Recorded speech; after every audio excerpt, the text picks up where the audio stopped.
Alright, it's time to go. Let's do this. Transition in. Oh, there you go. Did it again. Sweet. Yay, welcome to the workbench. Okay, how's it going, guys?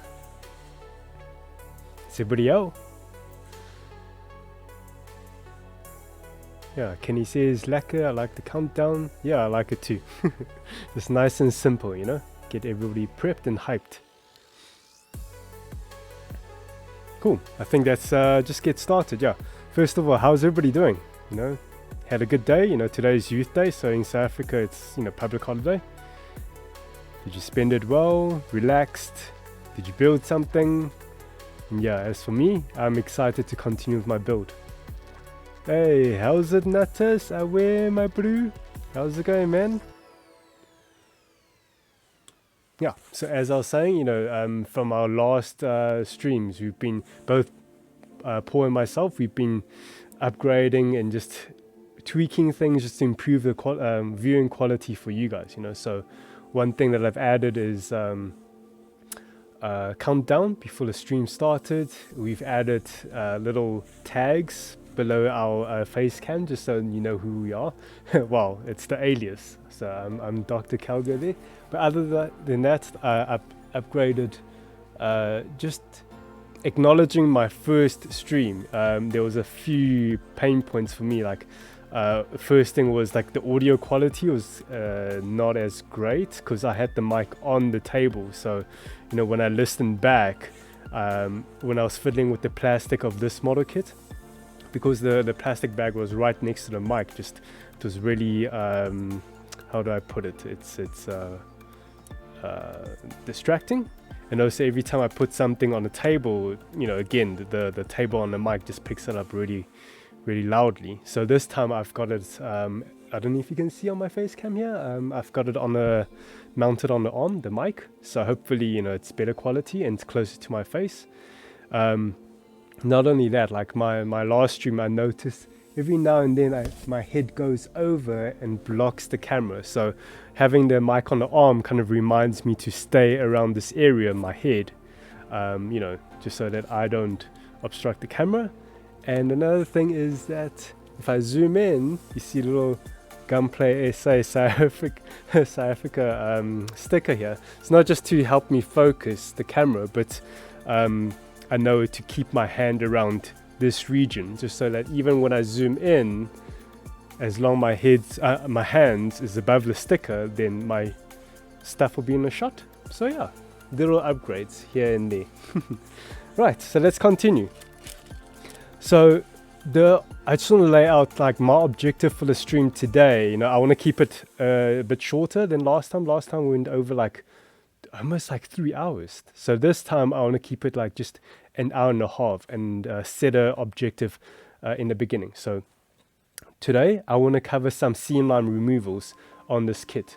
So I've actually done, like off stream, I've built the left side of the arm and the leg, just so I can identify any seam lines and know where they are and how to deal with them. And not only that, like I pre-stream, like, you know, I think yesterday or the day before, I actually applied the cement just so that, you know, to give enough time to you know, cure and everything, so I can just sand this part. But the other side, the left side, I'll actually build and apply this cement live, but obviously it won't be ready to sand. That's why I've got the other side prepped. Yeah, so more professional. Let's move these guys out of the way for now. Okay, actually, you know what, let me just continue just building this thing up a little bit.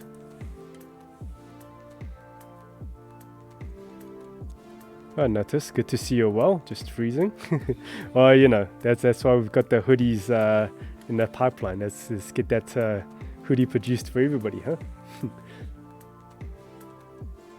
By the way, the guys in the Discord, have you seen the community feedback that I posted about the hoodies? Have you guys voted on which hoodie we want to go for? There's like 3 variations. There's the white, red and black, and I think so far the red's winning. not only it's a striking color and on brand, but you know, who doesn't love red, you know? And then red is 3 times fast for those people who know the meme within the Gundam universe. Okay, so continue on. And I mentioned last time about the plastic bags. So you see, like, I've used mine to hold the extra parts. And also, I hold the manual and the stickers in one bag. I just basically fold it over just this way, you know, keeps the manual in pristine condition. Okay, let's continue on. I almost feel like I don't need to look at the manual now, because I built the one side and it becomes like a instinct. You kind of remember how it's built. Okay, so let's zoom in a little bit. Oh, another thing I upgraded is little sprinkle container. Before it was a much taller container, but this time it's a bit lower, and I can keep it in the center. Again, this will help me to keep my hand in this area so I don't move my hands around. Plus, you guys can look at all my little footprint sprinkles on, like, for my past builds. Okay, so let's build the arm.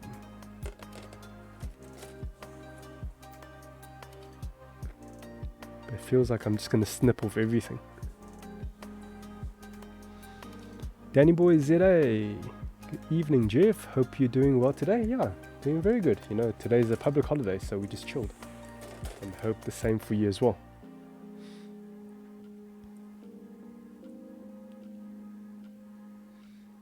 Now, today we've got a mission to showcase how to remove seam lines using plastic cement.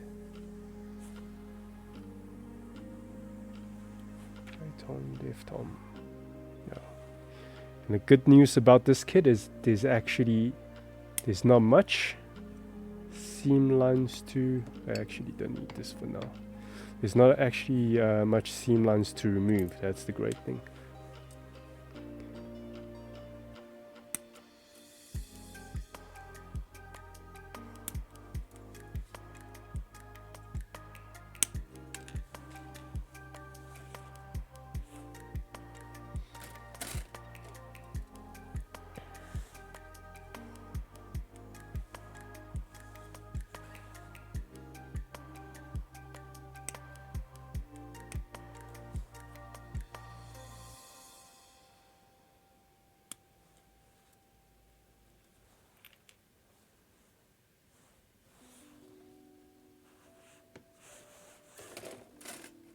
And how's things on you guys' end? Are you guys building something as well? Building something along or working on a kit?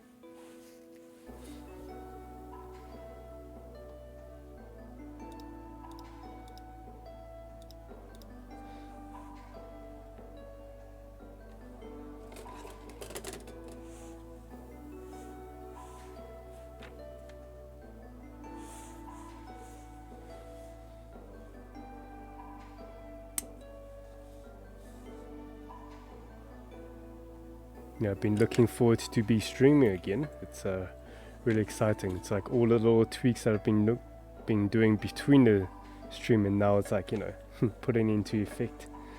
And I know Paul has mentioned that maybe going forward we will just alternate Tuesday slot. You know, so one Tuesday it will be his turn, and another Tuesday will be my turn. So yeah, we'll see how that goes. But for now, you know, we just casually going about it, and then yeah, continue with our build, you know, just easing into the process.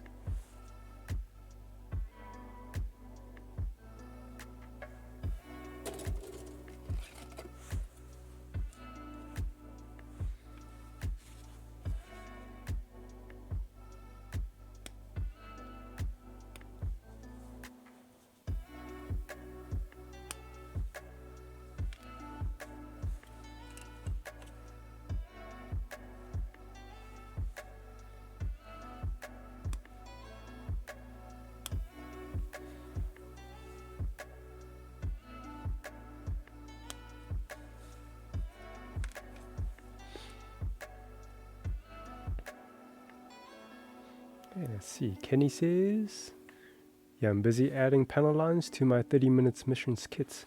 Oh, that's awesome.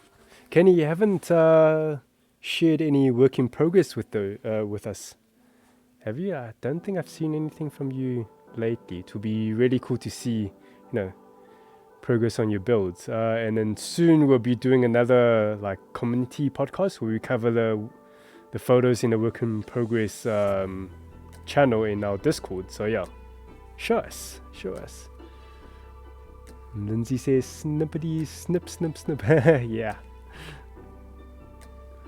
And then Danny Boy ZA just doing some planning on the next build I would like to do. Okay. What build do you have in mind? Are you doing a custom build or just a snap build? Nowhere Luke. Yo, is that the Sazabi car I see in the back there? Yeah. Keen eyes somewhere there, huh? Well, the kit is not inside the box. The kit is at the Nexus cabinet. Inside the box is like a whole bunch of other kits, like all in plastic bags wrapped up. Lindsay, I'm looking at different parts for 30 minutes missions and trying to decide what to get more. Oh no, that's a dangerous path paint I'm in line. What's your plan with your current Portanova? Are you thinking of any color scheme to paint it up or customization? Yeah, looking forward to hearing your ideas. Yeah. Now where was I? Okay, I've got this part A1.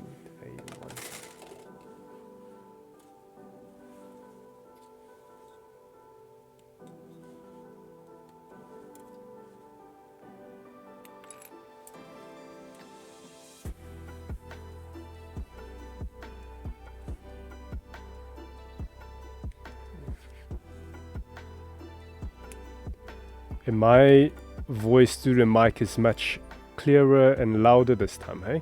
Because when I was watching back my first stream, I actually had to increase the my speaker volume to like 100% to hear what I was saying, because obviously the mic was positioned on a table much further away from my mouth. So hopefully this time it's much more better.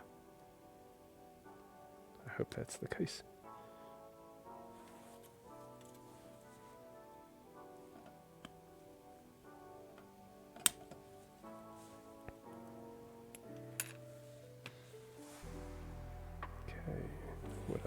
What else is here?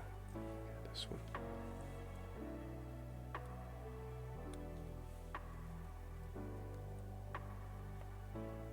Yeah, having this little Gunpla SA sticker on the cutting mat really helps, because now I know where to keep my hands to have things in frame. That's really awesome. Okay, should be that.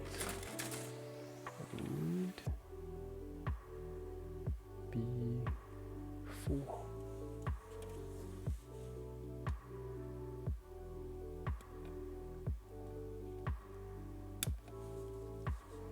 Yes, I'm just doing all first cuts. So if we zoom in a little bit more, you'll see that the first cut, we don't have it so close to the nub, we just cut it by the gate. And the second cut that we're going to do now, let's do this. I think I've got all the pieces full on, hopefully. And before we get started, let's just quickly check on the chat. Okay, Danny Boy ZA, I'm thinking of building the RG Freedom Gundam. Danny Boy, I take it you've got the kit already or not yet? And Lindsay, going to use parts of it on a Ravenova. Okay, interesting. Looking forward to that. And yeah, looking forward to when we get receive the next shipment where the Ravenovas are. Okay, let's see. Just making sure my hand is in frame. I need to remember if there's some undergating.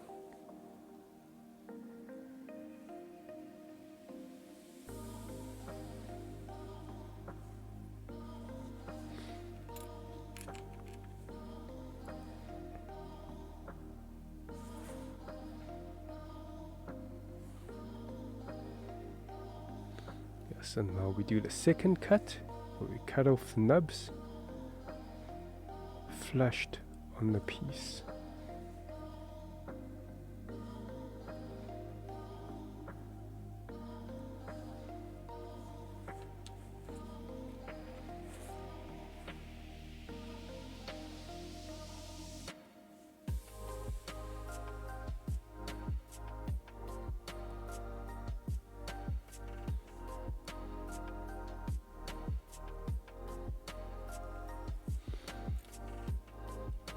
Lindsay says, are you going to post what is all coming in the next shipment at some point? What do you mean by post? Like to let people know what is coming before the shipment comes? Or basically how we do it is like when a shipment comes, we've stock checked, everything's there, everything's in good condition, and we just release it.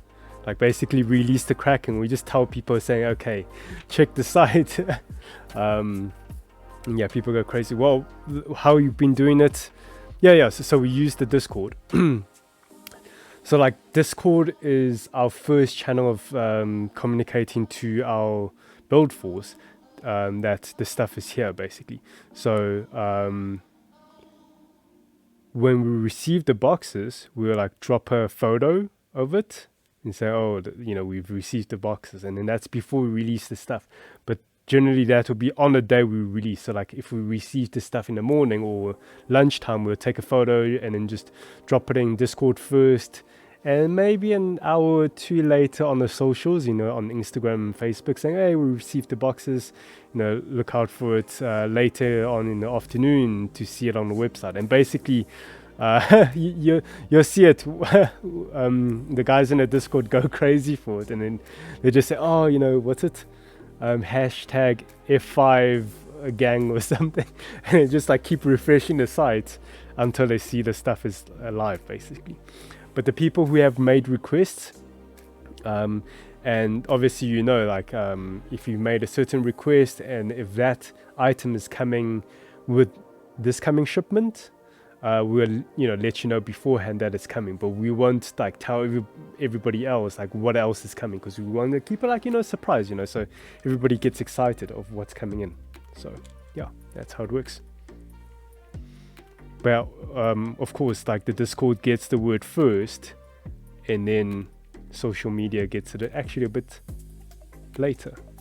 So that's the big perk of joining the Discord, is you hear the intel first.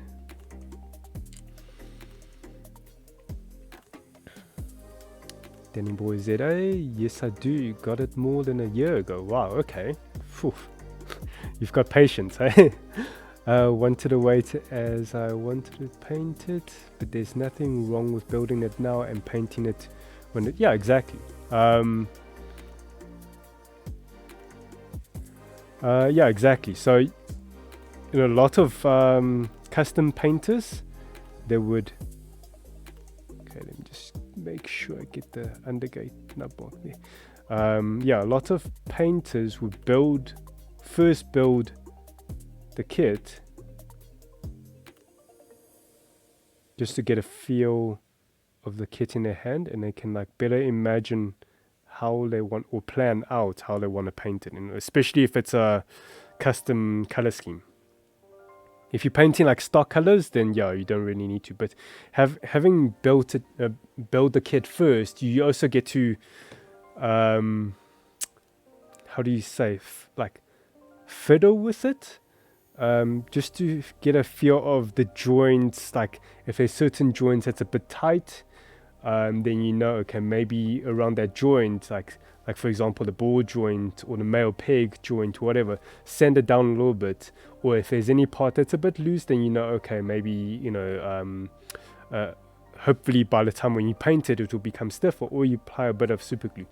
Generally it's the other way around. Like generally if it's a part that's a bit stiff, then okay, you need to sand it down a bit before you paint, because what happens when you paint is that the paint, or even primer, like if you're doing primer and paint on top of it, and all of top coats and everything, like they add like a tiny layer of thickness to the plastic, of course.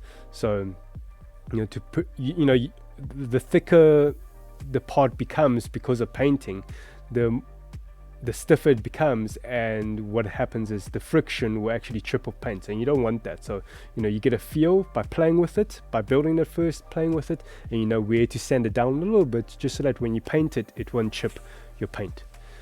Yeah. Hey Jetto, yo my bro from Ireland, how's it going? Who's that cutie? Yeah, hey, welcome to my stream, man. Yeah, so going from my Kelga creations days now to Gunpla SA, I'm really diversifying here, to all the different type of videos that I've been making on YouTube, to now like venturing into streaming, just to have a better connection with our audience. Yeah. Taku Dean, hey Build Force, yeah, hey Build Force assemble. Yeah, welcome. How's it going, Jetto? It's been a while, hey? What project are you working on now? The last time I saw it was your Instagram story. You did a model, and you custom built a paint booth? Yeah. We miss you in the Discord, man. Okay, remember this pod has undergating, yeah.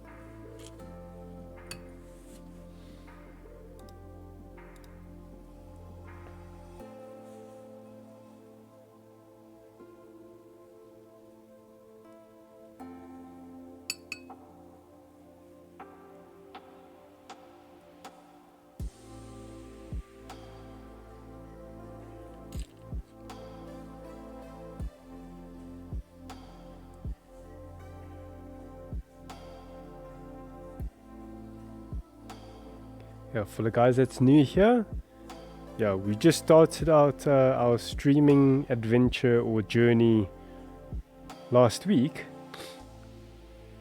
If you like what we're doing here, a follow will be most appreciated. And we're still learning this whole streaming and Twitch thing, so yeah, be patient with us. We'll improve our quality as we go. Okay, I think that's all the nub marks removed. It's time for assemble. Let's see, should we zoom out a little bit? There we go.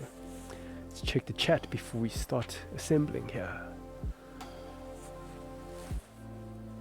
How's business? Yeah, it's going really well, much more better than we anticipated. No way, Luke, Primer sucks, I hate it. Well, look, the great thing about Primer is that I think there's 3 points to the positive thing about Primer is that Primer, the most important point about Primer is that it creates a better surface that for your paint to adhere onto. Because spraying your paint directly on plastic, it's too smooth and just it doesn't bond well. So it depends on what kind of paint you're painting with. Like if it's acrylic, you really need primer. If it's lacquer based, primer still helps. So the primer basically just creates a better bond between the plastic and the paint to grip onto. The second point about primer is that it creates a blank canvas, so that especially if you're doing like custom paint jobs, like if you're not painting stock colors, like let's say, instead of this red piece on this Gundam or whatever model kit, you want to spray it like yellow, for example. But now if you imagine, like if you're spraying yellow directly onto red, it's not going to be yellow unless you go many codes. But still, like the yellow is probably going to result still looking a bit orangey-ish because of a red undertone from the plastic. So spraying primer creates a blank canvas. Like as an artist, you start with the blank canvas, so that helps, like just blanking out everything. And the third point, of the positive point about primer, is that it shows any imperfections. So lots of people who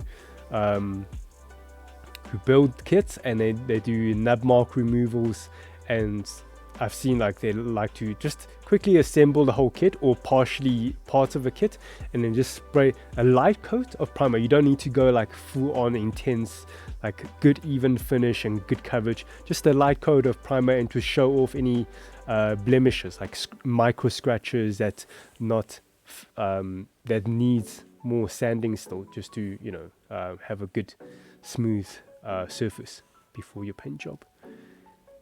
Yeah. Jet Hobby, it's been a while indeed. Yeah, I've been making my own spray booth. Yeah, like if you can show photos in our Discord, gives some build for members some inspiration on if they want to make their own spray booth as well. And I miss Gunpla, but I need to finish all my commissions first. Ooh, exciting! I wonder what those commissions are. If you're allowed to share, can you introduce yourself in Mandarin? 你好，我是陆志俊. That's my Chinese name. Like I would have to like switch modes like between English. Wait, like am I saying something that my audience will understand? Basically, I just say like, hi, my name is Zijun, Lu Zijun. Well, that's my Chinese name, my ID name. So how's that, Jeto? You happy with that? I feel so rusty when it comes to Mandarin because like I don't really practice it. In my daily life I don't need to use it, so yeah. Okay, so where were we? About to assemble. All right.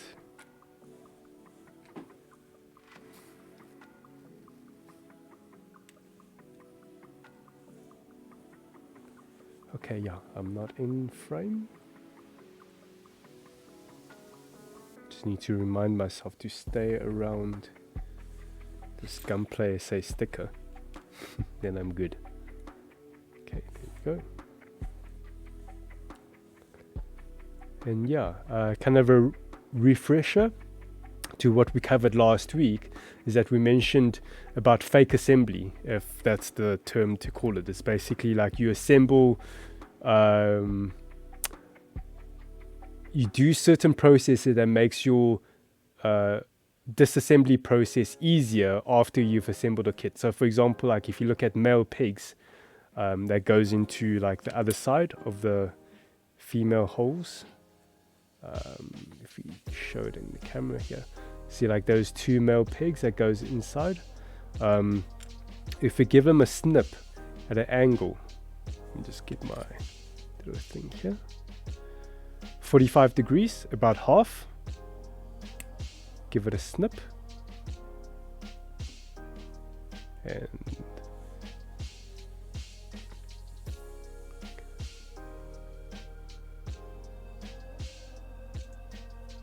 yeah, can't really see, but you know the idea. Give it a snip there, you can see it like there. And I mentioned last time that not every single pigs needs to be snipped. So for example here's a good example. Let me just bring out my little pin thing here just to show. This one I didn't cut. Okay, so the other one you can see I cut at 45-degree angle and about halfway, just to shorten the pig, so that when you disassemble it will be much easier and there's less stressing the base of the pig and prevent it from snapping. See, so this pig I didn't snip because if you look at the other piece, so always inspect your pieces before and understand what's going on with each pig before you're deciding which ones to snip. So this one on the other side, there's a hole. It's not really the best reason not to snip it, because if we assemble this part, you see this actually forms like a peg that this is like the shoulder of the arm. So this peg goes into another piece, so you will never see it, but there are like certain times, like especially in RG or MG Gunpla kits, you'll see sometimes the peg itself is actually a detail. Like you'll see like it's like looks like a rivet or something like that, or a screw. So it's actually a mechanical detail. So you don't want to snip that off because it shows on the other side and it's just going to look like something being snipped. So you must be really careful before you snip the pegs. Look at what it looks like and look at the other side, like if it's actually going to be showing up as a detail. I wonder if I got something to show as an example. Just give me a second. Sazabi, can I borrow you?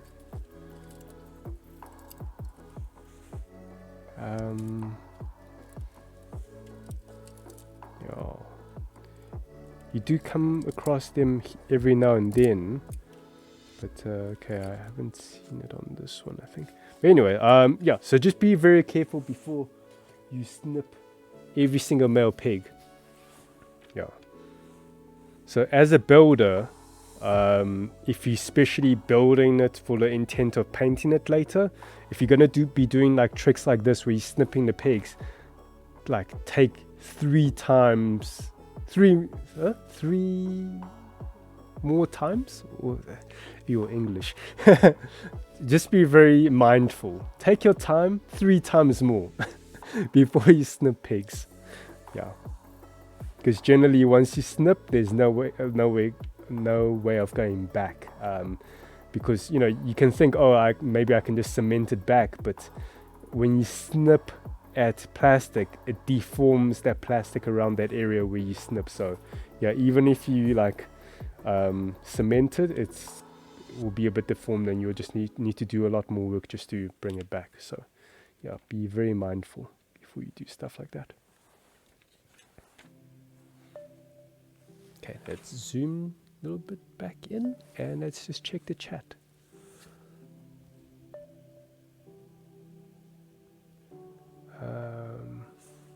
Hobby, I need to get you to speak longer Mandarin sentences. Well, you can type something in English if you want me to say it in Mandarin. Like this is pretty hard for me, like as this, like with the stream, is like, oh, my mind has to be focusing on chat, focusing on the camera, making sure stuff is in focus and in frame, and also be like mindful of what I'm doing with the manual and also describing what I'm doing. So like I feel like I'm juggling so much at the moment. Okay, back to the chat. But I'm sure that the more I do this, you know, the more efficient I'll be. Hobby, I'll put a full post on the spray booth on IG when I'm 100% done with it. Okay, cool. It was my wife who wanted to hear you Chinese accent. Is your wife watching with you at the moment? Thank you. Say hi to her. Danny Boy ZA, why do you do that? Sorry, what do I do? Like, sorry, I'm like kind of reading the chat, obviously a bit back. So if you're gonna ask me a question, try and like elaborate exactly what I'm doing. Are you talking about snipping the pegs? Again, just to make it. I think it's about, yeah, okay. Sorry, I just jumped to the bottom of the chat. Yeah, it's about snipping of the peg. So just to make this assembly easier. So if we're coming back to the arm part that I just assembled, you know, this part I won't actually take apart for painting because this is one solid piece. But that's if I were to take it apart. Now to be much easier, you know, taking a part opener, or I can use if you don't have a part opener, I'll show you as well with the other usual way.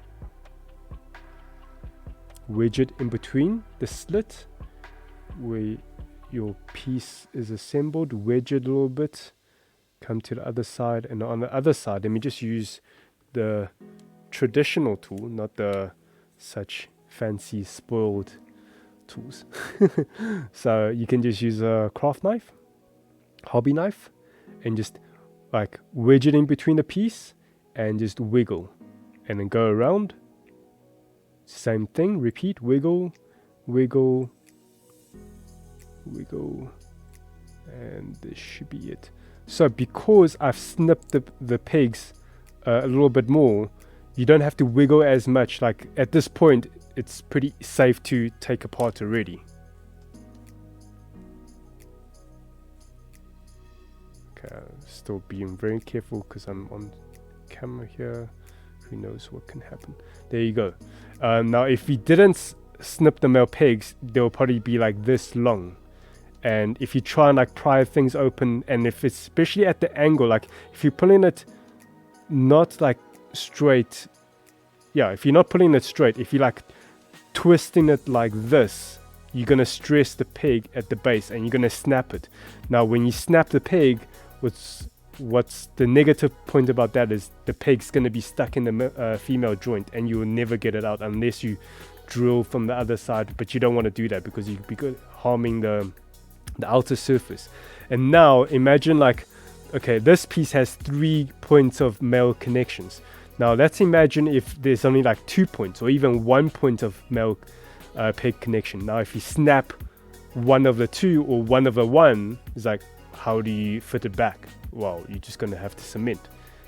So snipping the pegs, making it shorter, and it actually increases the stability or the strength of that single peg or all the pegs that you snipped, and it makes disassembly much quicker and easier and looser. Yeah, hope that explains. Hope it's not too much. I hope it's like not over explaining it. Yeah, like once you do it, it will make sense. Like once you experience disassembling a part that's been having the peg snipped compared to a pegs that's not snipped, and you try and disassemble it, it will just click for you. Yeah. Okay, then let's come back to the chat. So, Judah Hobby, my commissions were just all the Pokeballs, nothing special. Oh, okay, I've seen it on your Instagram stories. Yeah, when you're testing the spray booth, yeah, you're spraying like a Charmander or something. Guys, like if you don't know Judah Hobby, go check him out on. He's my YouTube buddy.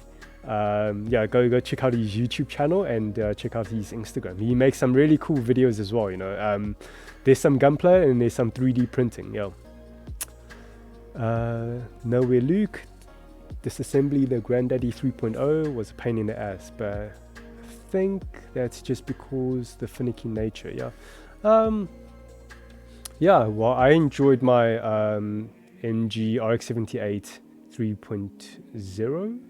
It's just got lots of pieces, but yeah, it's a really complex build, but it's really nice. Yeah, I think so far to date, like it's probably still my favorite master grade. I think, yeah, because in terms of its articulation and internal structure design, just like still to this day, like I think it released back in 2013 and still holds up like almost 10 years now. Yeah, it still holds up very well in terms of the standards. Yeah.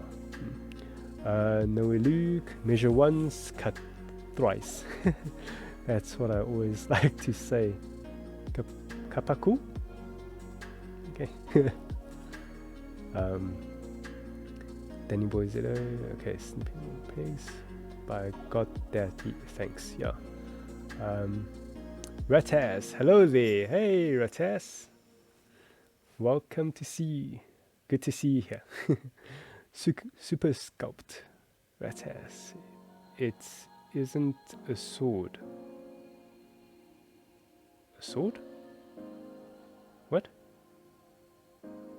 Huh? Sorry, typo. But it's probably a spear. Spear what? What's going on? Ratas, you having a brain fart. Hey, thanks for the shout out, bro. For sure, man. Super Sculpt. Like a sword by definition cannot have a longer handle than blade. In that case, it's a spear. Okay, right. Okay, you guys have your chat there. Have your internal banter. I'm gonna continue. Okay. Okay, let me make sure.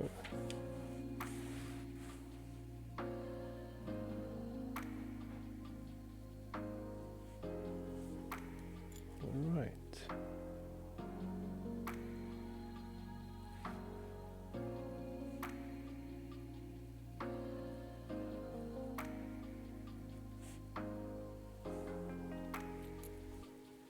Huh, did I miss a piece?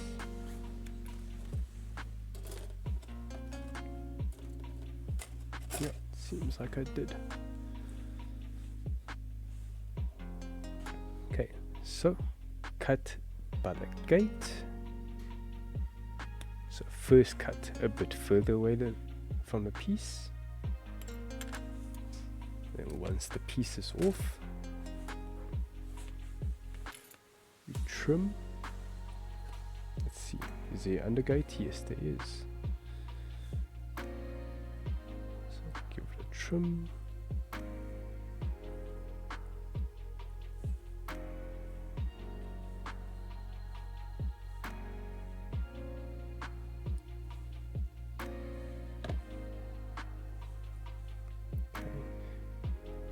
It's good to use a finger, feel if it's flushed enough.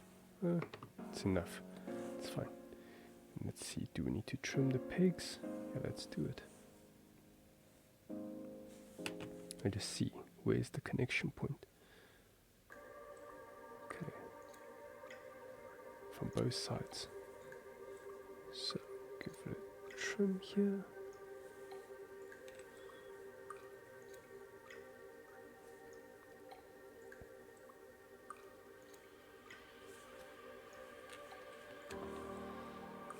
And like for example, this part I'm actually going to be using cement to fix the seam line, or not really fix the seam line, but this part I actually wanted to be like 2 different colors, but when I do paint it I want it to be a single color, so I'm just going to remove the seam line. Yeah, so it's really unnecessary to trim the male pegs there, because again, once I cement it, it won't come apart, but you know, it's just, I suppose, just a habit. But again, look at every single peg. Not every single peg needs to have its peg trimmed off. So for example, that peg right there in the middle, it's already quite thick, so the chance of it breaking is very minimal. And if you, it's a connection point for another piece, so I don't want to trim that one and becomes like too short. So you're gonna have to like look at it very carefully, peg by peg, and just judge it for yourself. It comes with experience. The more you build, and you know what to trim or not, what not to. Like for example, these ones, I'm gonna give it a snip.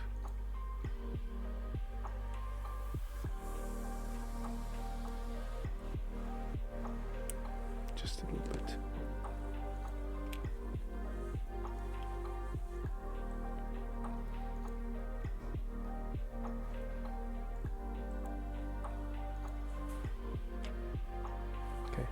Combine here. So this is the upper left arm.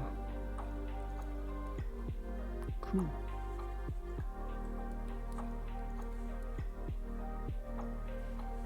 Okay.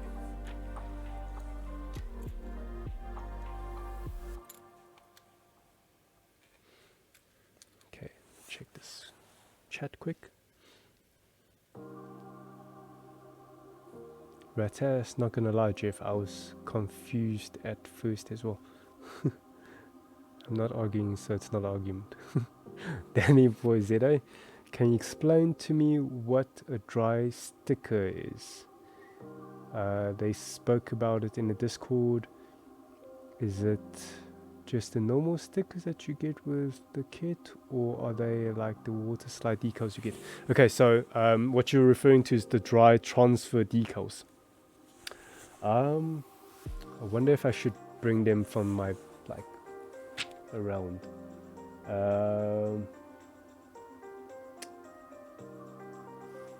If you don't mind giving me like a minute, I'll go find some examples for you, like live, real examples. Okay, yeah, give me a moment.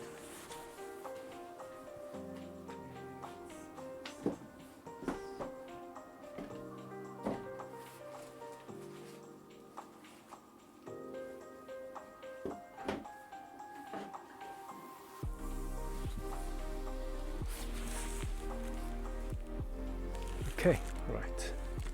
So I've got my decal Ziploc back here. Let's see.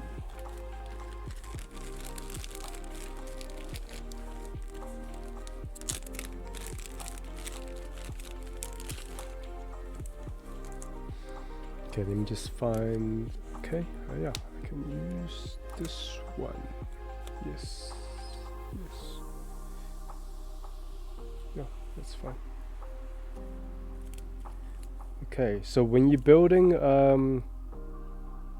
like a kit from Bandai, generally there's like 4 different types of not stickers, like markings you'll get. I'm just try and lay them out nicely just so it's more presentable, and find a piece that I can use as an example here. I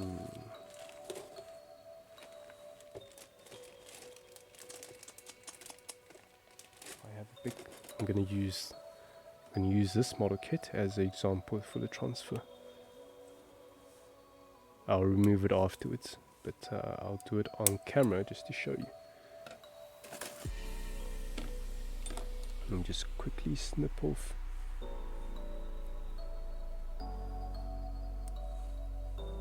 the nups. There you go. Okay, let me just compose myself.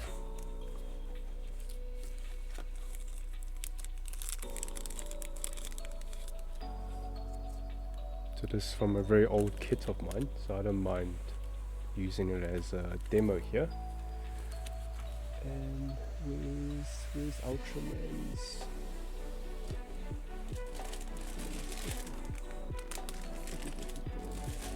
Alright, cool.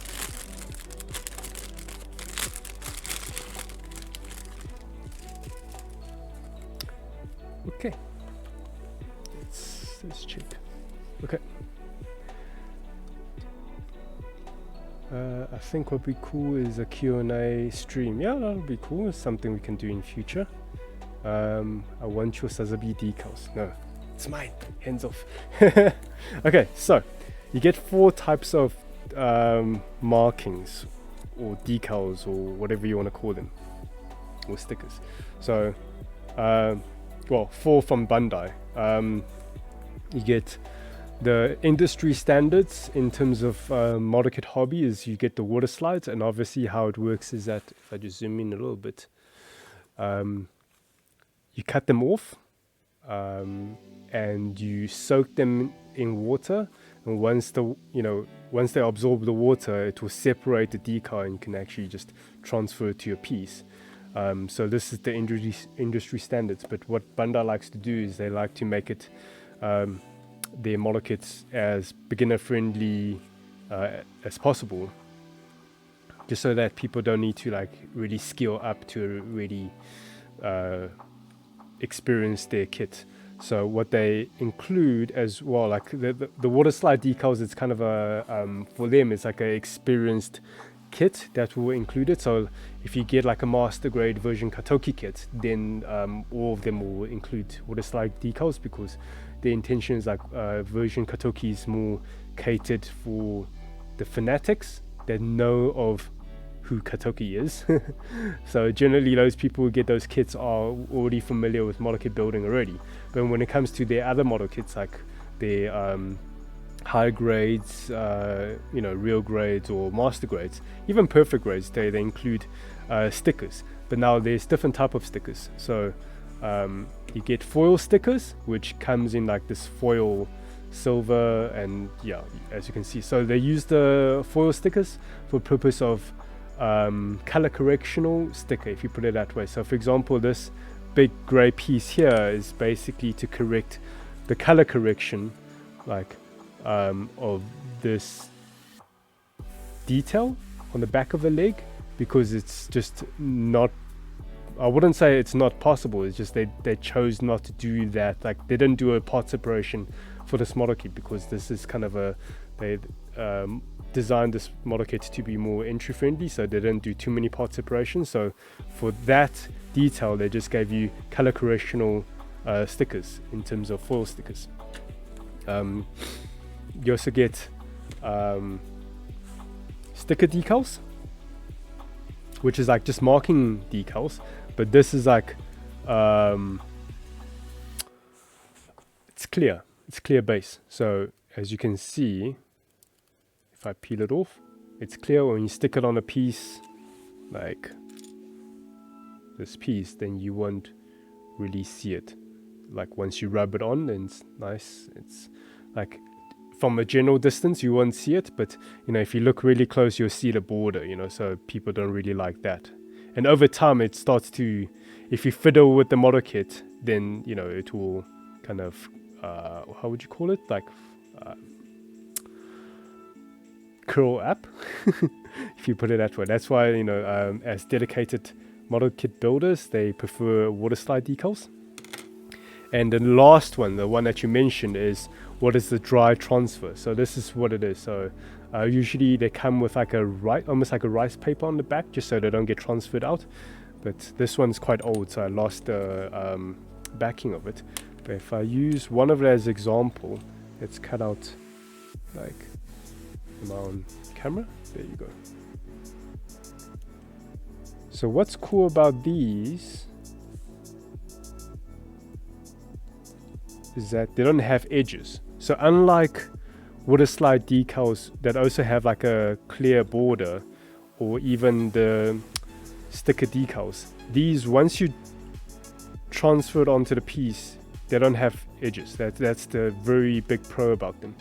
The how do I put it? The con about them is that they are more finicky to apply, and they're not as user-friendly. Like for me, I feel they are more harder to apply than water slide decals, because you have one go. Water slide decals, because it's wet, when you transfer it to a piece, you can still at least shift the position before you like soak up the water, and it will settle in that place. With dry transfers, you get one go, which you want to get masking tape.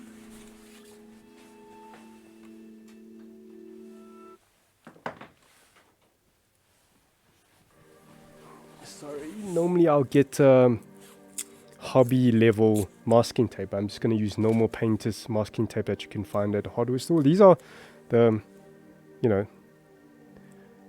hardware masking tape still has a good use, you know, because they're much cheaper. So you can use the cheaper ones to cover large areas. So just use like a masking tape. Oh, I'm not even on frame. Okay, right. Let me just zoom in and make sure I'm in frame. Okay. I just did it very quick and dirty, but like you want to make sure it's nice and secure. And then once you've like say, oh, I'm happy with this position, then you want to take like, for example, a toothpick. Oh, give me a second.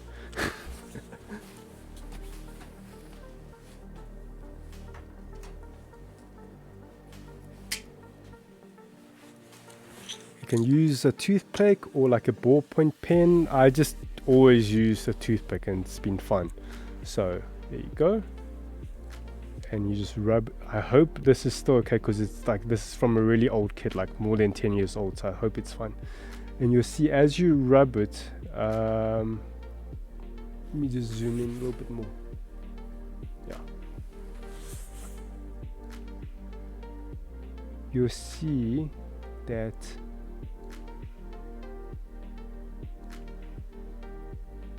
you'll know that they're getting transferred on by, when you rub around that area, it kind of becomes more clear.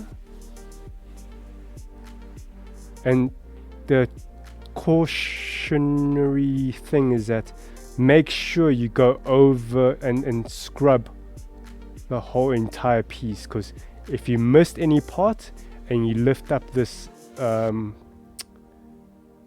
plastic piece, you're going to get tearing if you didn't transfer it properly.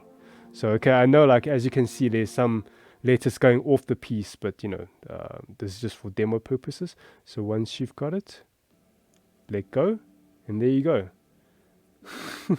Hayakushiki. Well, it's not a hayakushiki. Yeah, and it's you don't see any borders. If I like angle it in the light, you don't see any borders. So the finish is really good. and you don't need to worry about silvering, which is something you get from water slide decals. So it's very good. The only downside is like just be careful not to like if you really scratch it with this sharp object, it might get scratched off. So just be very careful. I'm gonna scratch it off because it's obviously not supposed to be on this kit. But yeah, that's the great thing about dry transfers. Now, the note about dry transfers, actually Bandai actually stepped away from doing dry transfers. Okay, I'm gonna scratch it off. Not saying like they are replacing all their old kits that had dry transfers with other like means. Like all the older kits that had dry transfers, they always had dry transfers in their reproduction. It's just that I think since a few years ago, like especially with the master grades, they just shifted away from dry transfers and they went only sticker decals for like caution markings. Like especially you'll see it with the Ultraman as well, like we get sticker decals. Again, it's the whole idea of it is just they're trying to make it as user friendly or beginner friendly as possible, because they feel like, oh, you know, the serious modder builders, they'll just go towards water slide decals anyway. So yeah, that's dry transfers. Hopefully that answered your question. Okay, let me just move all these things aside and let me continue.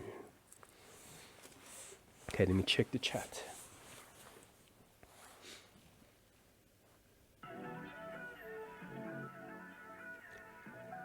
Danny Boy Zero, so it looks more like if someone added the decal on a 1-to-1 scale. Yeah, that's sick. Xoria. It's why I like to have tape on all four sides, then when I lift it gently and I did it wrong, I can restick it. Yeah, exactly. I do that the same thing as well.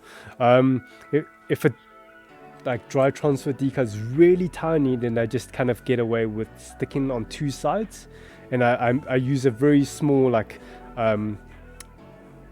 masking tape, like not like the example I just did, which is like just a rip by hand, and I just stuck it on. Like you want to use a craft knife and you like apply your masking tape on your cutting board and you cut like a little tiny little bit, just big enough to hold on to the piece that you're dealing with. Yeah, I really liked dry transfer as well, but just it's a shame they don't do them much these days. Well, we don't see them anymore actually, unless it's a reprint of an old kit.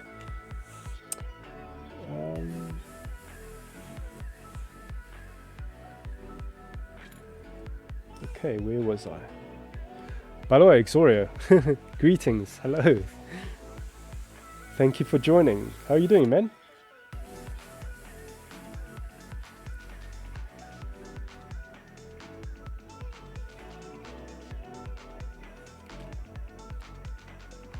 Just really want to thank you for showing up to like all these streams. You know, like it's late night for you in Taiwan, and you always join like all of our streams, whether it's mine, Paul's, Loud's. Yeah, really awesome of you. Yeah, I appreciate it, like for helping to grow the South African Gunpla community, hey? Even though you're all the way in Taiwan, so thank you. Okay, right. Yeah, so these pieces I'll be cementing, but let me just assemble it first, then we'll do the cementing just now. Okay, okay, I need to cut out the hand pieces.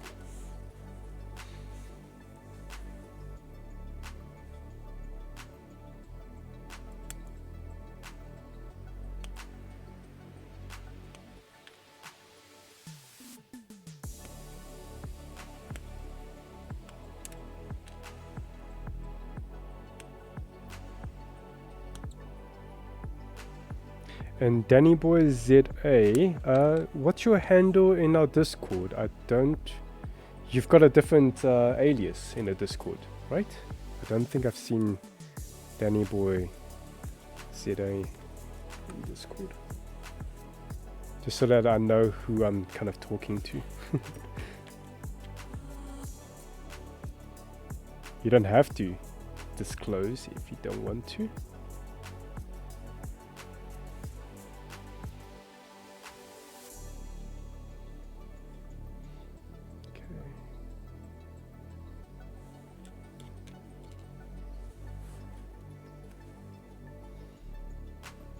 Let me snip off these pieces and now check the chat.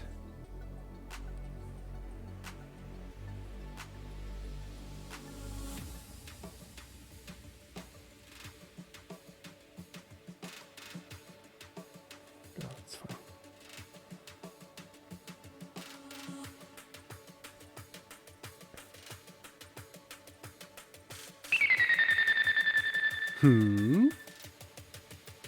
Nani? Razgiz. Sorry if I butcher your name. I think it's Razgiz. 5068. Thank you for the follow. Yeah, hope you enjoy your time here. How's it going? How's your day been? Are you also a model kit builder or Gunpla builder? If so, what are you building? Well, not right now, but like, what have you been building lately?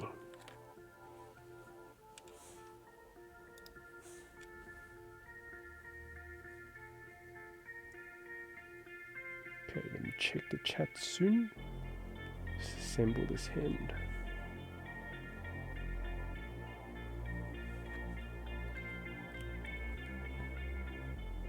Okay, cool. Yay, hand complete. And there's the open hand. Woohoo! High five! Bah. Okay, let's put it there. And, for this other hand, I'm gonna keep it in my plastic bag so it doesn't get lost. Actually, not.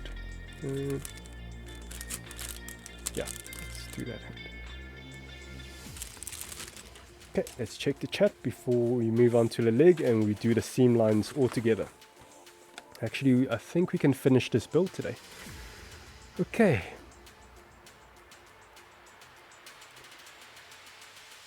Rataz, not gonna lie, this was the best way to explain all the stickers you can find in a kit. No, thank you. Yeah, like I've been thinking, like I want to make some more tutorial videos, especially beginner types, but I just haven't found the time to, you know, film these videos. And I think what I can do is maybe just take out like snippets within a stream when I go over certain knowledge base or whatever, and just make it like a video from snippets from the stream. I think that'll be nice, yeah. And then in future I can make a proper video when I have the time. Xora chilling, playing some games and lurking. Hehe. What game are you playing? Is it Final Fantasy 14? Because I think I've been hearing you and Ratas talk a lot about it. So I wonder if that's the game you're playing. Gonna start on the Perfect Grade 7 Sword Juice Gundam soon. TM? What does that mean? Like trademark? Is like you soon trademark? As in like you're not gonna build it soon, or what does that mean? Away Xoria.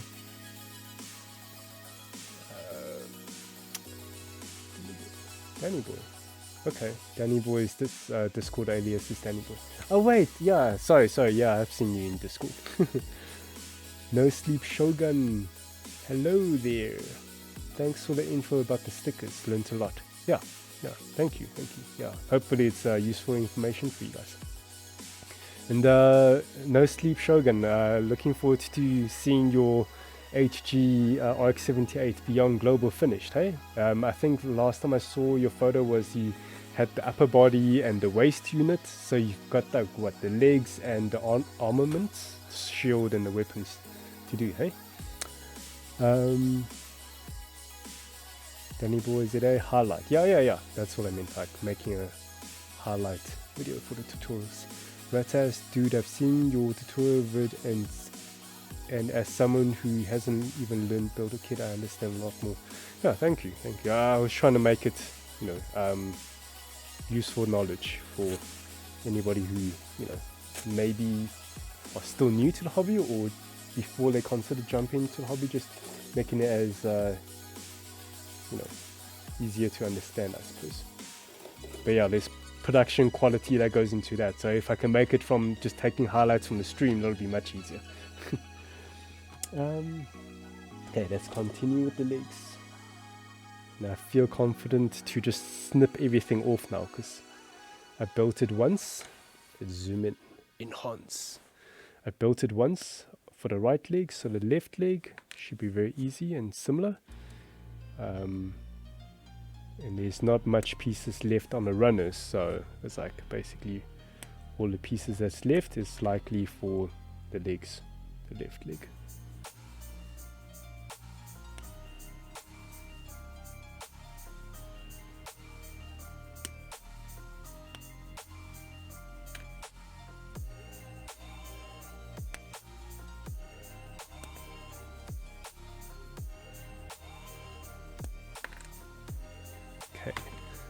Double check. Okay, runner is finished. Good.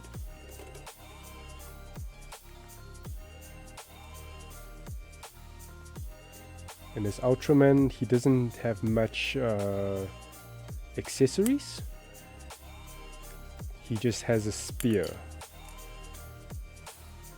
So I can identify this is the handle of the spear. So even though I'm not there in the manual, I'm just gonna snip it off now, because again it's not too many pieces, so it'll be really easy to identify. Just cut it off now.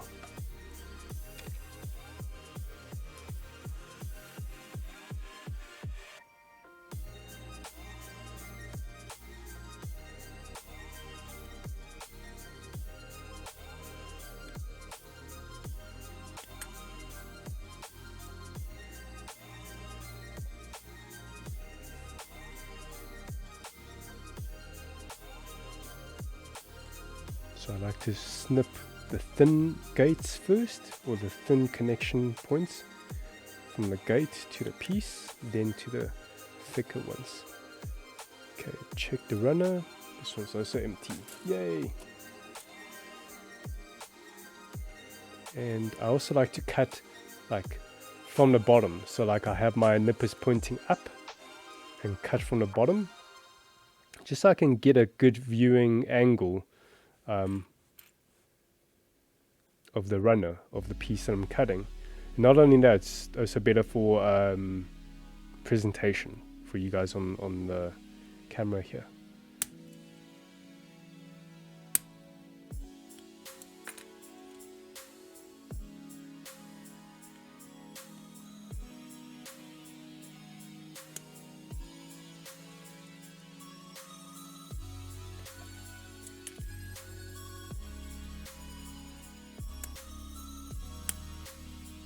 Kind of like speed running here.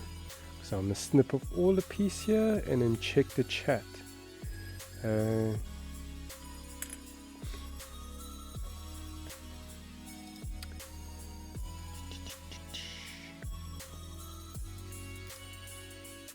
get my big camera here. I mean, big screen, so I can see nicely.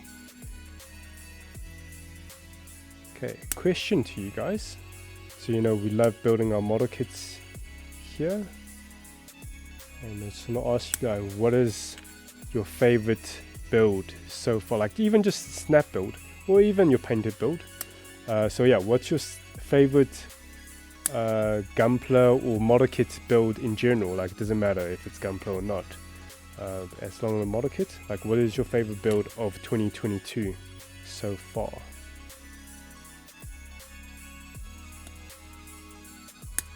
Like I'll show you mine after I snip off all my pieces. Okay, just 2 more pieces on this runner. Yeah.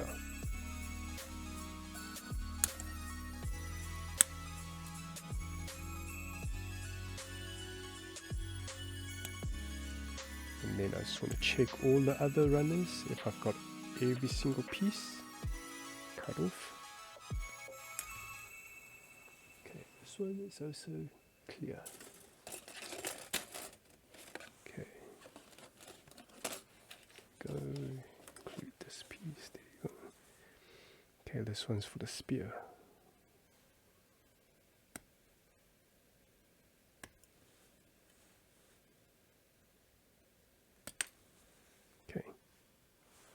Clear. Right, is this the last piece? It's the blade of the spear. So cool, it's like milky clear. Kind of weird for a spear to be translucent. Like a, yeah, weird for a blade of a spear to be translucent. Hey, it looks cool. Okay, yeah, that's all the pieces. Okay, so coming back to my question to you guys about what is your favorite model kit build of 2022, let me show you my favorite build before I go on to do the second snips on these pieces. So yeah, my favorite build, let's see, it's zoom out a little bit. Yeah, my favorite build of 2022 is the HG RX78 02 Origin version. Yeah, I built it like this in January, in the beginning of January. Yeah, so for HG kit, this was quite an amazing build because like the amount of surface detail, if I zoom in slightly, there's so much surface detail that you don't really see on a HG kit. It almost feels like a real grade in a way. It's not as complex as a real grade or have that many small pieces, but the amount of detail it has just feels like almost like almost there to a real grade. And the articulation's great, and then you get so many different weapons. Like it has 2 beam rifles. It's got all the like armaments. You know, the bazooka. It's got a shoulder cannon. And it gives you like extra pieces that can swap out, like the chest, the shoulders, the wrist for different configuration. Like I think there's like what's an early type and middle type, whatever it's called. Can't remember. But yeah, I love this RX78 2 Gundam. Yeah, the Origin version is so awesome. And yeah, the Origin version featured in the recent movie that came out like beginning of June. The what's it? Kukuruzon Doan's Island. Yeah, it's basically like they took the 15th episode from the original Gundam anime show, and from that one episode they made a whole feature movie from it. So really cool. Yeah, I haven't actually watched the old series, but I watched the movie and it's like, yo, okay, really cool stuff. I did wish that there were gonna be more fighting scenes in it, but you know, hey, there's still a lot of cool fighting scenes, especially between the Zakus. Anyway, yeah, have you guys watched it or planning to watch it? Yeah. Okay, let's check the chat. Let's zoom out a little bit.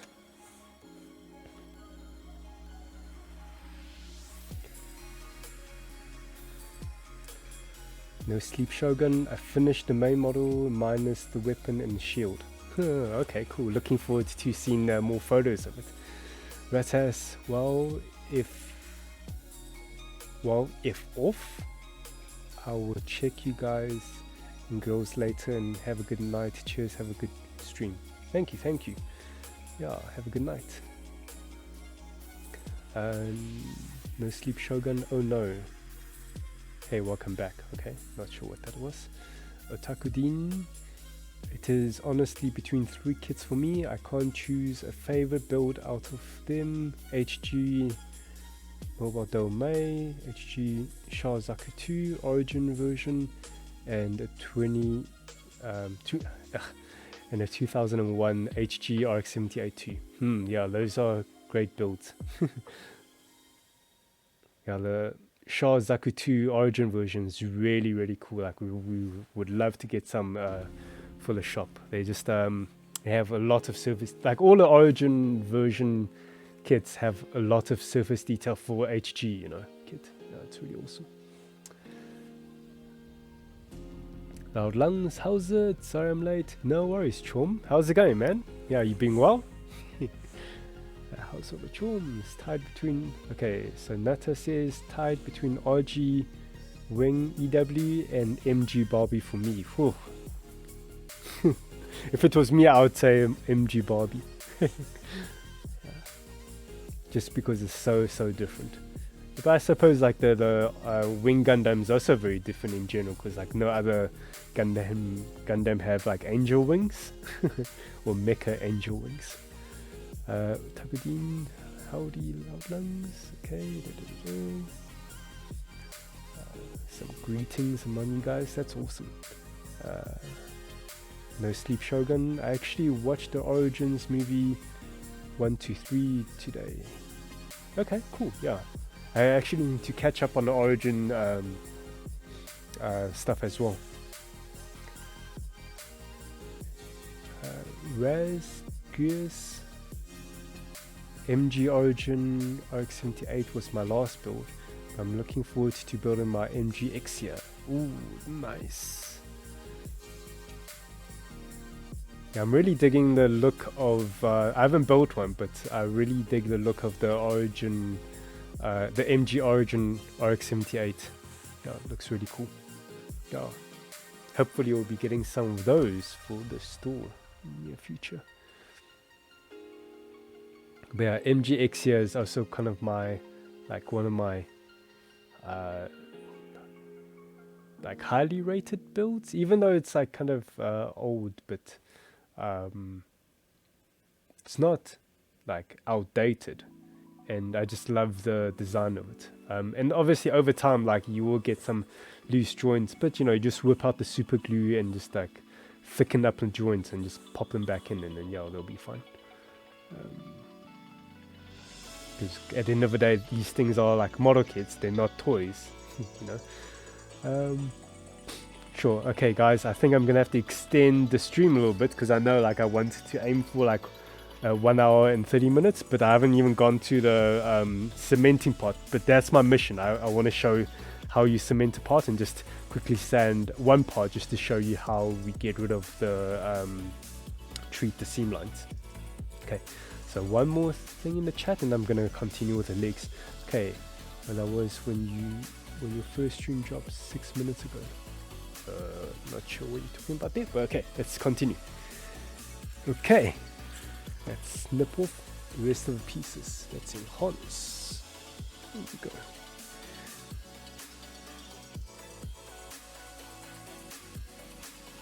Okay.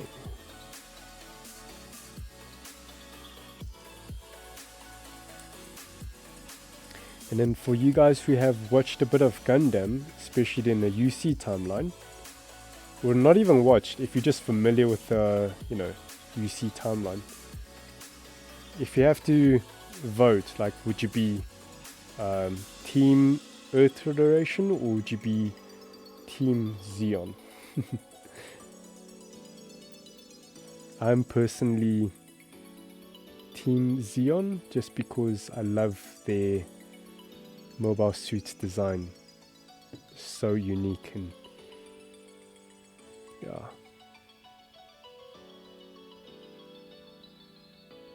Some look a bit dorky, but some look really cool.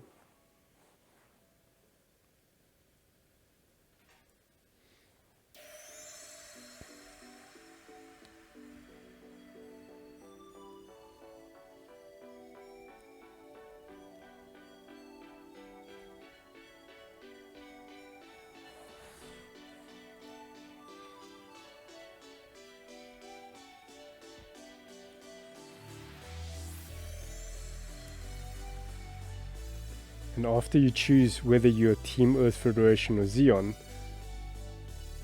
mention which mobile suit is your fave from that faction. I think Paul have asked this question on his stream on Tuesday, like which is your favorite mobile suit? But I think now is a bit more, how do you call it, like focused in. It's like, okay, choose the faction between Earth Federation and Xeon, and your favorite mobile suit from that faction. Like if I have to choose one, I would say, because I chose Team Xeon, so I would choose Goof Custom. Just because I feel like everybody will choose Sazabi. That's kind of like everybody's answer.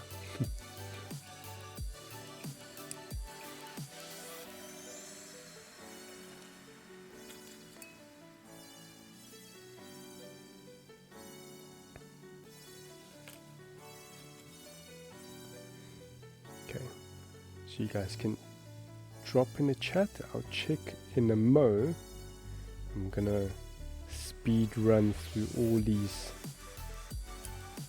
nubs.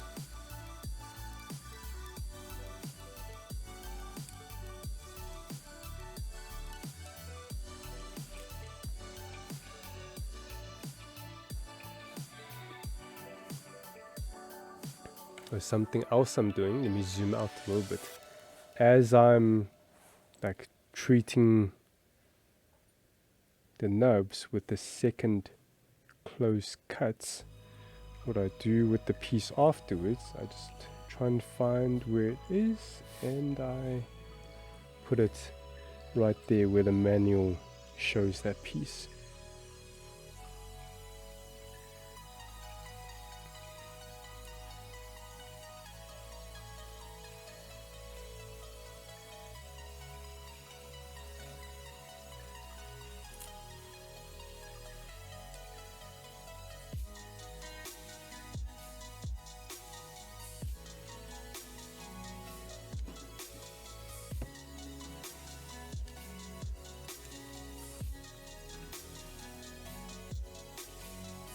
Few more pieces to go. There's an undergate here.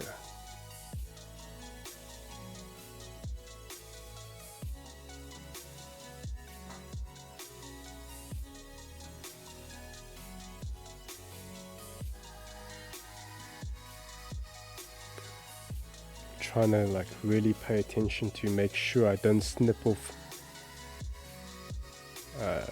things that's not nubs.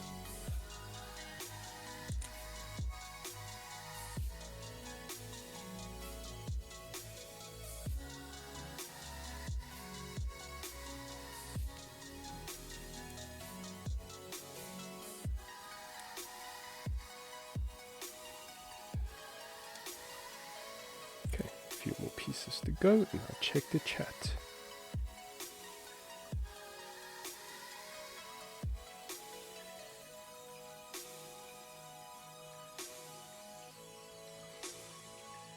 Yeah, what I love about the coming back to, you know, what my favorite mobile suit within the Xeon is that with the Goof Custom, it just looks so badass. Yet, like, doesn't look super overpowered. It just almost looks like a tuned up Zaku, you know. If you don't know what a Goof looks like, you know, just it just looks like a really not over souped up Zaku.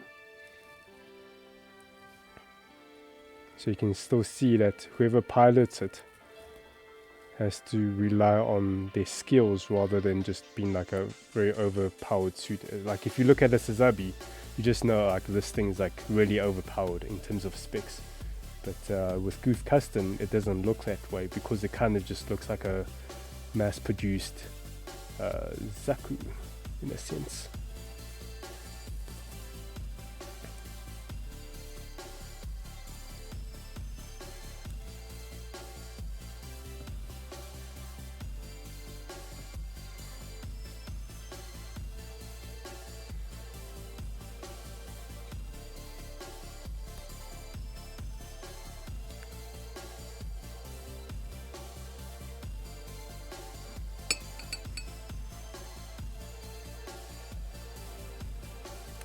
One last piece.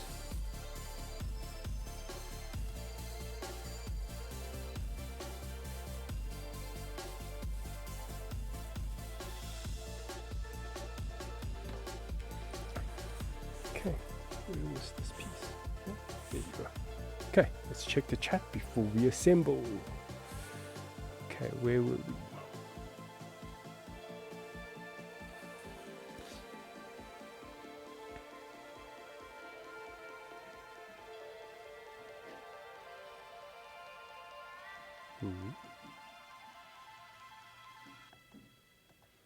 Takudin says tough choice, but my heart says Xeon. Good choice. Favorite Xeon suit is Kubili. Okay, yeah, Kubili is a very unique design. Yeah, it's very feminine. Yeah. Yeah, I actually want to build and paint up a Kubili one day. I've got like these color shifting pigments from Armor Komodo that I want to use one day for like a Kubili.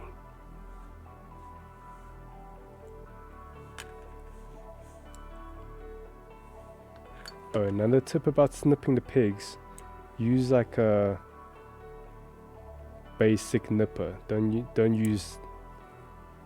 Well, I'll recommend not to use a high-end nipper. Keep your good nippers for flip. Closed the pot, but I needed to put something else in it. Well, good thing I snip off the pigs. It's easier to disassemble.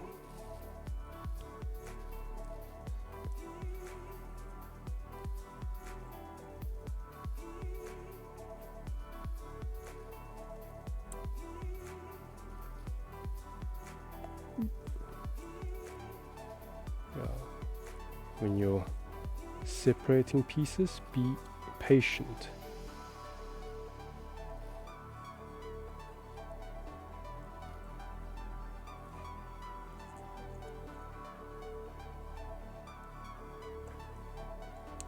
There you go. Okay, so I forgot to put in this piece first.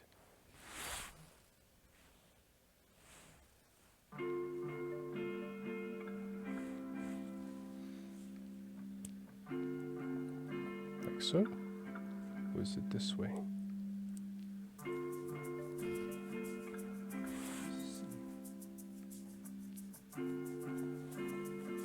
Looks like it's this way. Doesn't feel right. Let me bring the other leg to see. Ah.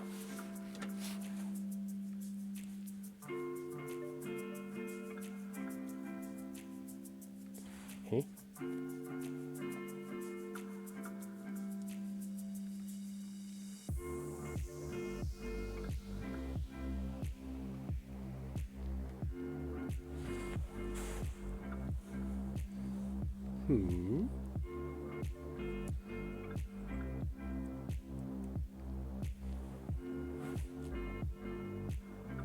No wonder I'm getting confused. I'm looking at the right leg's instruction. Silly me. There you go. That's fine. Good thing they're almost identical. It's just mirrored. So I can still figure it out even though it's mirrored. It's not like there's another pieces to get confused with. Okay. Right.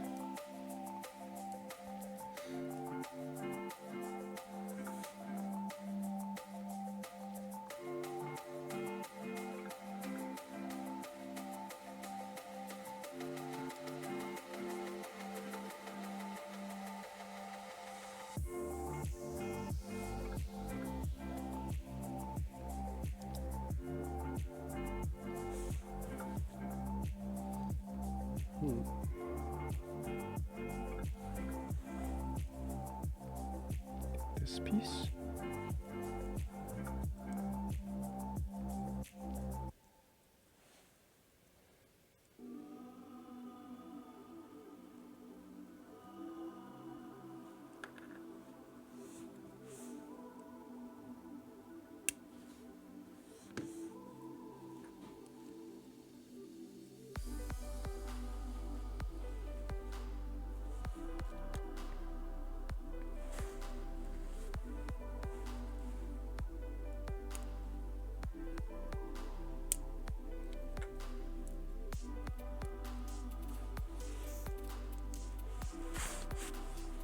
Alright, so after this leg, we're gonna showcase the seam line removal.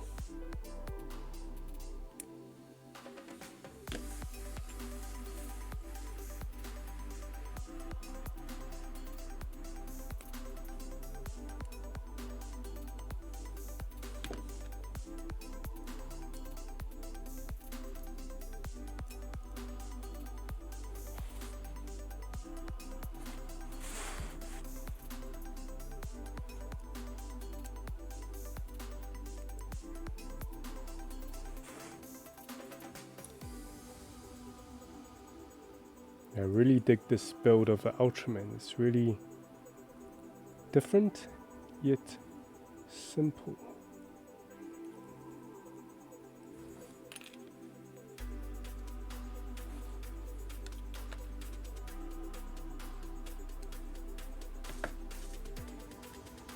Okay, let's see. Male pigs to trim off. Yeah, let's do these three.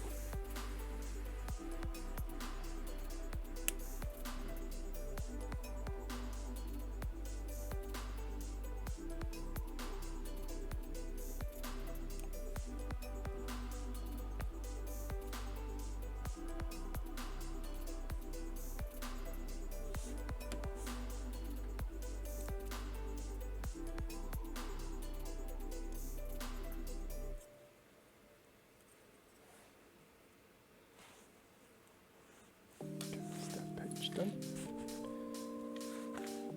Okay, where's the rest of the left leg? There we go. Okay, for the sake of time, I'm not gonna do the stickers on stream because I still want to go over the seam line removals. Besides, I'm gonna paint this eventually anyway, so if I put on the stickers now, they're gonna be coming off anyway.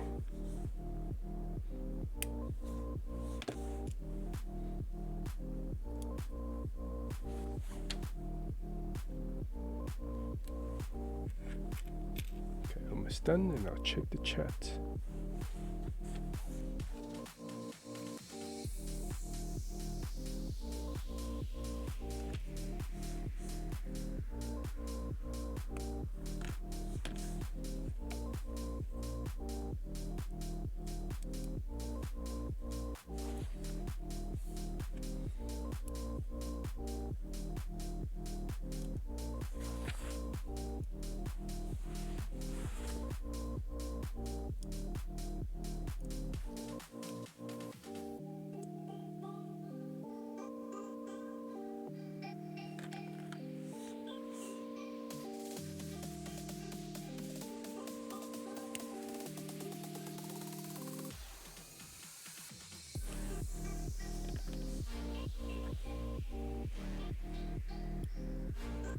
Okay, nice peaceful leg, cool.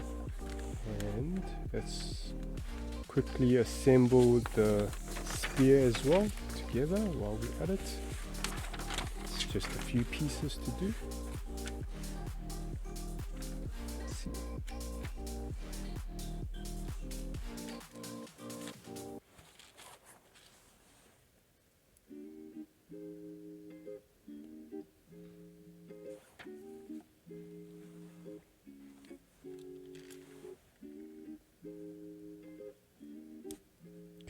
That disassembles nicely, so I don't need to. Maybe I should. Let's see. Yeah, let's trim off this pig.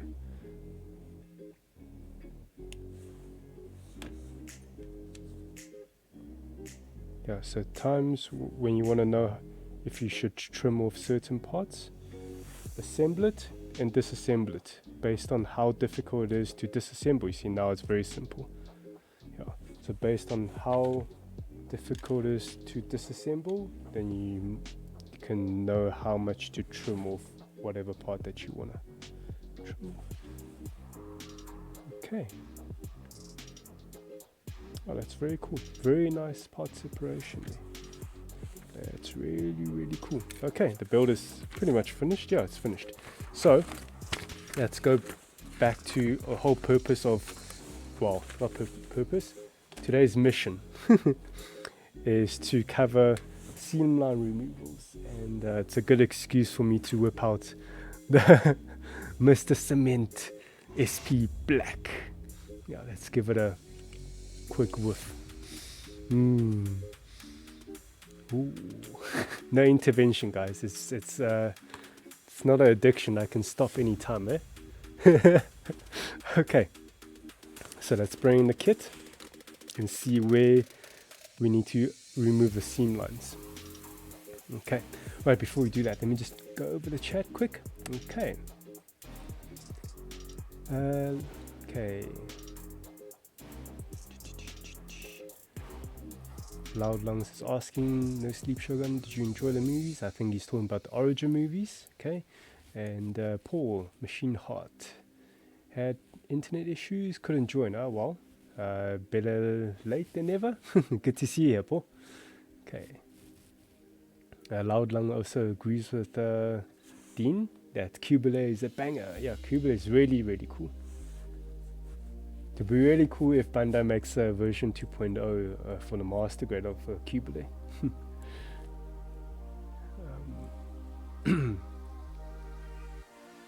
Okay. Looking good. Yeah, thank you. Yeah. Okay, Paul, I was asking earlier that, you know, the chat, if you were to choose Team Earth Federation or Team Xeon, which one would you choose? And then based on your answer, which is your favorite mobile suit from that faction? So I chose Team Xeon, obviously, and I chose Goof Custom, obviously. Those people that know me know why. And yeah, my reason basically just says like it's I feel it's quite obvious that a lot of people would choose Sazabi if they were Team Xeon. So I just chose Goof Custom because, yeah, you know, it looks like a slightly souped up Zaku, but doesn't look super overpowered. Yeah. Okay, so today's mission, last thing that we want to do today, that we're going a bit slightly over, is the seamline removal. So if I zoom in, here's a great one that we can see on the back. If I just take off this piece on the back of the leg, okay, I'm just going to remove the part I just assembled. Okay, come on, work with me here. Part separator, boom. Okay, go around, wedge, wiggle. There you go. Okay, so if we look at the back of a leg, there's this seam that we see here, and we want to get rid of that. So how we do that, you can see it's not a snug fit. It's probably because I didn't trim off the undergate as well. So before we apply the seam, let's see.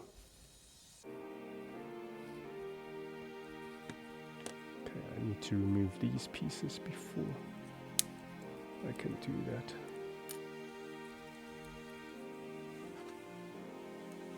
So you see how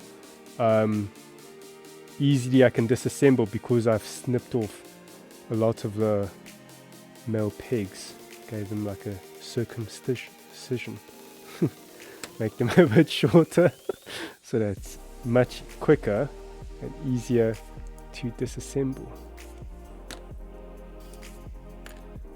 Okay, and let me take up my craft knife and my frame. Yeah, okay. Okay, go over the undergate that I didn't trim off nicely with the craft knife.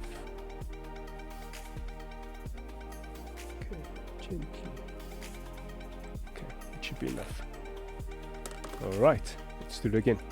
So, assemble it. Now, to apply the seam line, what you want to do, I mean not seam line, to apply the cement. Before you do that, what I recommend, okay, so the whole purpose of cement is that plastic cement, there's a chemical reaction. Once you apply it to the plastic, it will actually melt the plastic and bond them together. So you don't want to use, like when you're trying to remove seam line, you want to use plastic cement and not like super glue or any other thing, because those other type of adhesives, you know, they don't chemically melt the plastic, so it won't form as a nice bond, if you put it that way. And to remove the seam, what I just did is I actually just used a part separator, or you can use a craft knife and wedge it in between, and just slightly, like, you don't want to separate the two pieces. What you want to do, like, this is actually a quick way. Just separate it slightly, like it's not even a millimeter. It's very, very little gap. And using the brush of the cement, it will use capillary action. And if, let's see, is the camera picking up? Okay. Once you touch a point, it will actually run through the rest of the crack. Can you see it run through a little bit? If I actually close it up a little bit more. Ooh, I think I closed up too much. Yeah. Sure, it's different to do this on camera. Okay, right, let's do that again. So load it up. Okay. Okay, drop it. You see, like, it's running down that little gap. And what I love about the Mr. Hobby Cement Black is that because it's black, you can really see where the cement has applied. Yeah. So I don't just love the cement just because it smells like sesame dessert, but it's really effective being black. And just give it a few seconds, you know, let the cement, you know, chemically melt the plastic. Then after a few seconds, what you do is you just press in, and you kind of almost want to squeeze, intentionally squeeze out the cement, and just like that. That's how you apply the cement.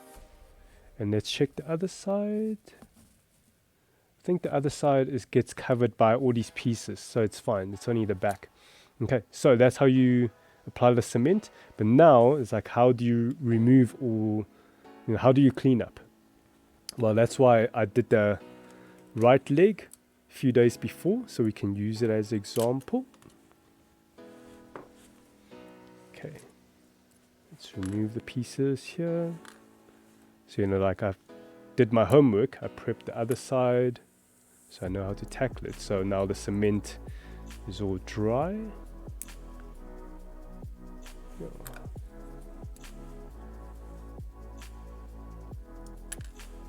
Okay, all right. So this is the right leg, and you can see it's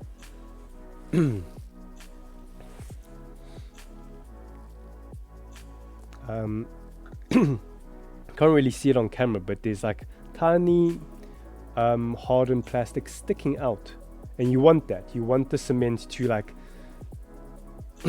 melt the plastic, and when you squeeze it, you want it to like squeeze out a little bit of the excess melted plastic, so it gives you something to sand to. Yeah. So I mentioned, like, you know, I raved about excited about to use these Bandai sanding sticks my last stream, and I didn't even use them, so this is like the perfect time to use them. So just a reminder, they have different grits. So the 3 grits, red is like 400, blue is 6, and white is 1000. So you want to go from low grit, which is rough, to finer, which is the 1000. So okay, let's go. And, you know, once you apply cement to fix the seam lines, you know, give it a day, you know, let the cement like cure and all that, and just hit it. And just be mindful about the surface. If it's a flat surface, you should want to make sure you're parallel to it. Yeah. So you sand it down gently Just check it and just wipe it every now and in between. You can see, okay, if the camera comes back to focus, you'll see like the whiter part, that means it's been sanded. And you see in the middle there's a part that's like a bit of still in that brown. That means it hasn't made contact with the sanding stick. So just keep sanding until, see there, that means it's doing its thing. Okay, and that's how you remove a seam line. Simple as that.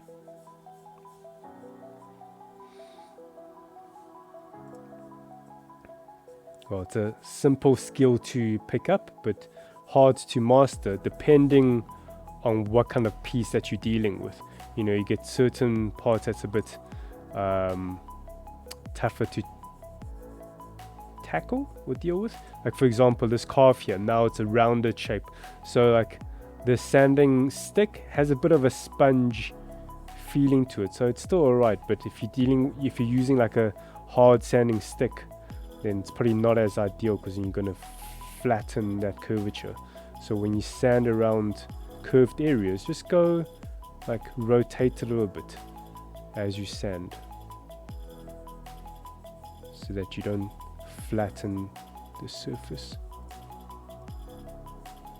Okay, let's let me get my little toothbrush. Use like an old toothbrush, not the one that you're brushing your teeth with. Okay.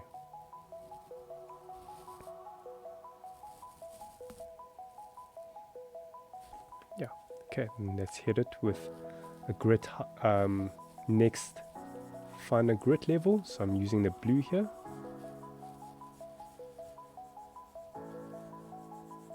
And I'm not like just for the purpose of the stream, I'm not sanding entire back leg. As you can see, like up here, I haven't sanded, so I'll do that off stream, but I just want to show you guys how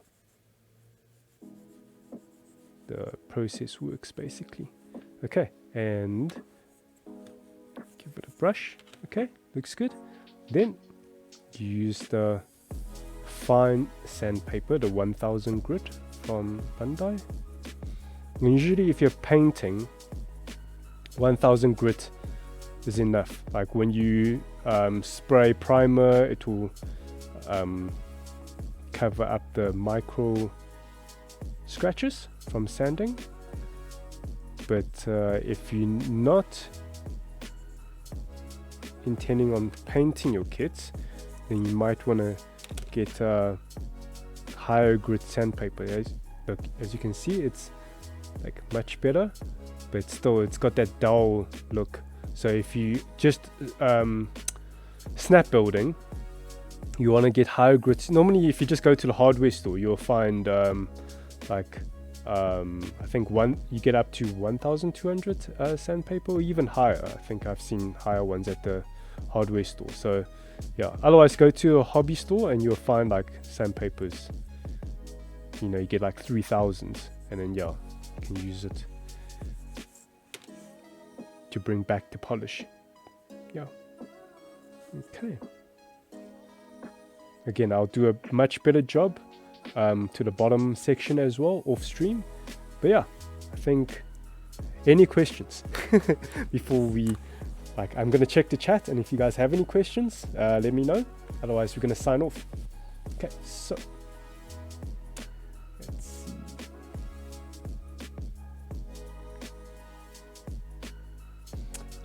Machine Heart, which is Paul, says Team Xeon, and I'll pilot a Sazabi.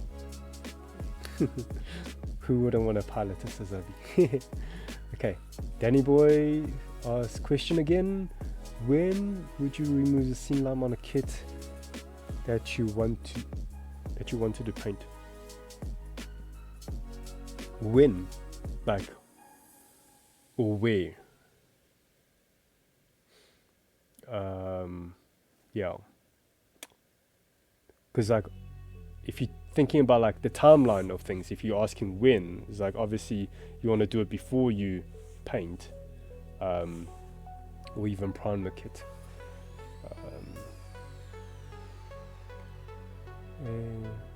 But if you're asking where you would apply, like remove the seam lines, basically where pieces are intended to look seamless once you've built it. So if I zoom slightly out, if you look at all these like part separation, like armor separation, like it's intentional that they are supposed to be part separated, like there are supposed to be gaps within the armor. But like on the back of a calf here, it looks like, yeah, it's supposed to look seamless, and yeah, you do the seamline treatment there. If I look at the arm, like this kit is actually doesn't have many seam lines to deal with, but like if I zoom into the back of an arm here, if I look at the one arm, like here, this, what do you even call this piece, like that's on the back of an arm?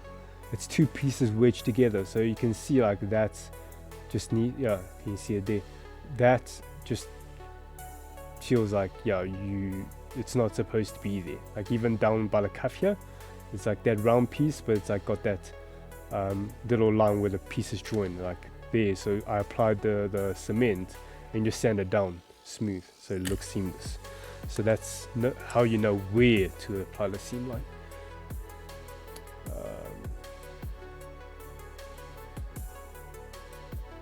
Okay, yeah, I think Paul answered Danny Boy. It's a case by case basis, but I'll make sure my seams are fixed before any painting happens. Yeah.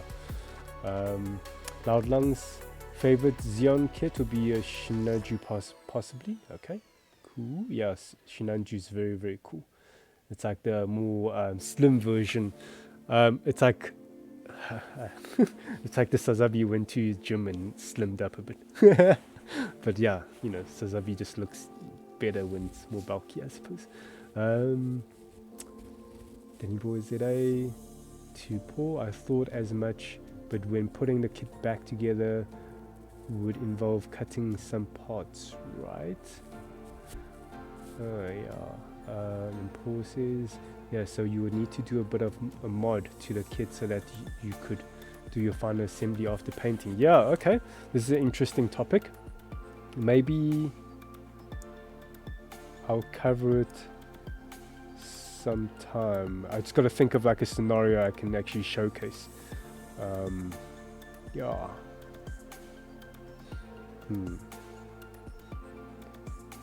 I feel like almost like this kit actually has a part where I can showcase, but it feels like I have maybe missed that opportunity.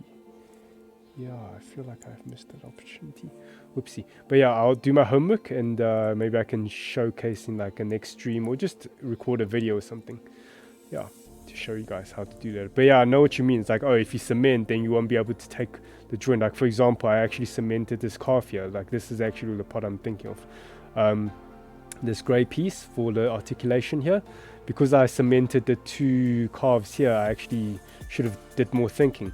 This piece here, I probably need to do a mod where I cut off the bottom just so that I can still put it out.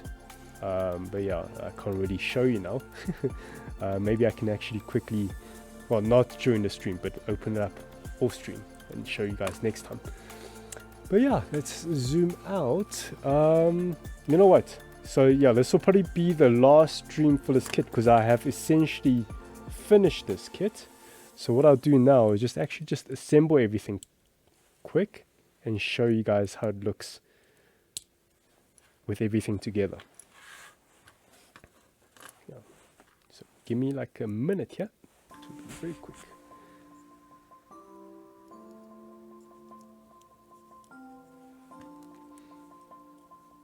Yeah, the great thing about building these model kits, it also becomes like you remember how these things come together. Then you don't need to look at the manual anymore.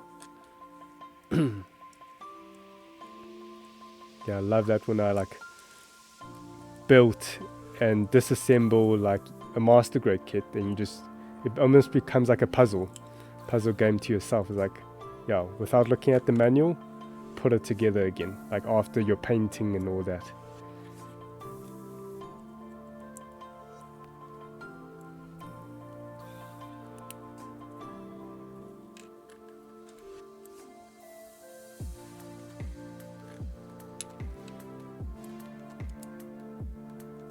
Okay, there you go. And let's just put the weapon. Where's the holding hand?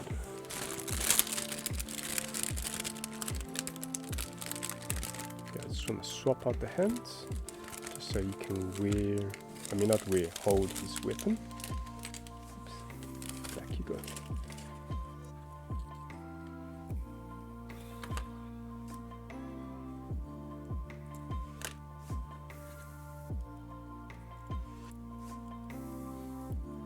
Yeah, if this is going to be the last stream for this kit, maybe I can do a poll to let you guys vote. I'll probably make like, show off like 3 kits in my backlog and let you guys vote. It'll be a community thing. Vote which kit you guys want to see in the next build stream.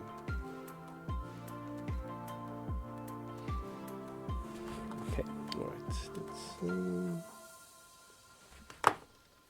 it go through? No, it won't. Wait, can it do that like this? I wonder. Without... Yeah, maybe you can. Nope. Okay, I'm like trying to do shortcuts here.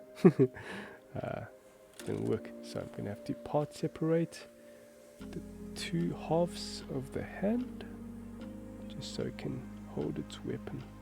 And also be careful with these part openers, because they are steel bladed. Like, you want to be careful before you just go in and strike and separate your parts. You know, you don't want it to be off the seam and actually push in and cut into your plastic. Then you're gonna have to do repairs if you're like later on. Okay. Oh, I love the spear. It's so cool. Okay, let's change this one to an open palm. So I just need the back of the hand. There you go. And the left hand.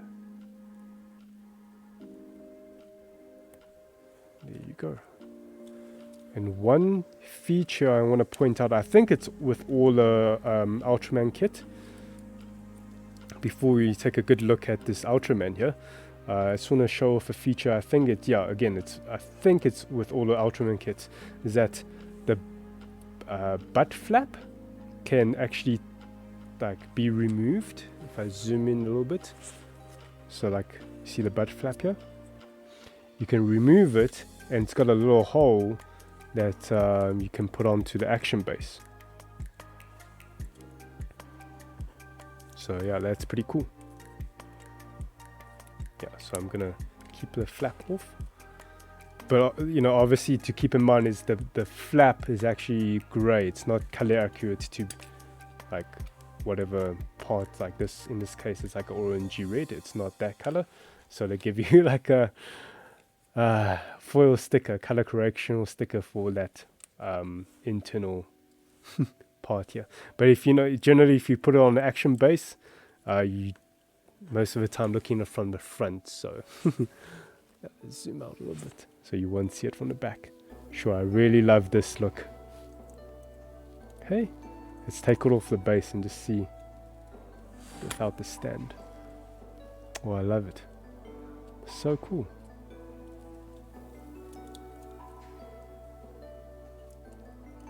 Hey, what do you guys think? Really intimidating. Let's zoom in a little bit.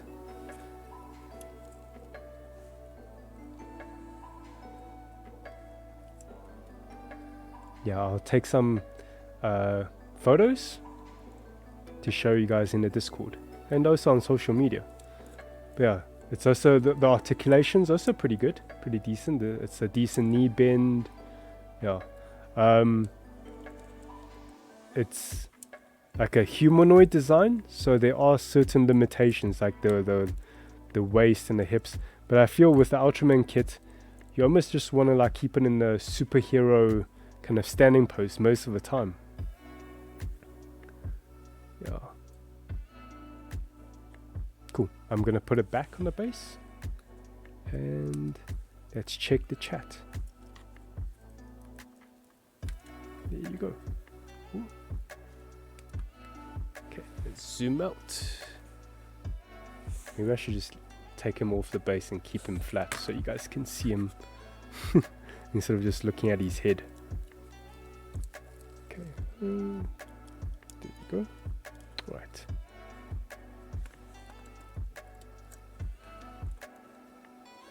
All right, yeah.